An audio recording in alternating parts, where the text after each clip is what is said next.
Dating House Speaker Jose de Venecia Jr. na ilibing na. Bago ang libing, nagsagawa muna ng funeral mass sa Heritage Memorial Park sa Taguig. Sunod na inihatid ang kanyang labi sa dignitary section ng libingan ng mga bayani. Ginawaran siya ng full military honors at 21 gun salute ng AFP. Kabilang sa matataas na opisyal na nakiramay, sina Defense Secretary Gilbert Eudoro at dating Pangulo at ngayon Pampanga 2nd District Representative Gloria Macapagal Arroyo. Sa gitna ng kabi-kabilang panguhuli ng United States Immigration and Customs Enforcement o ICE agents, nagbigay ng payo ang isang US immigration lawyer para maprotektahan ng mga Pilipino ang kanilang mga karapatan.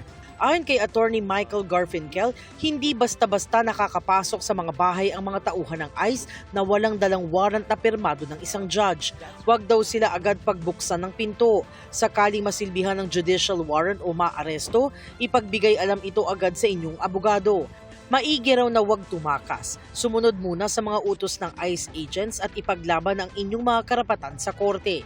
Bilang paghahanda sakaling makasalubong ang mga tauhan ng ICE, sabi ni Garfinkel, laging dalhin ang inyong passport at visa at mga dokumentong nagpapatunay sa tagal ng pananatili sa Amerika.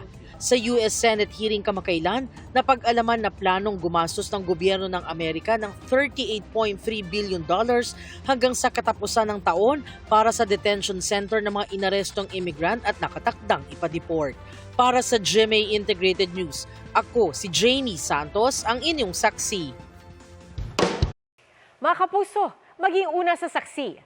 Mag-subscribe sa GMA Integrated News sa YouTube para sa iba't ibang balita.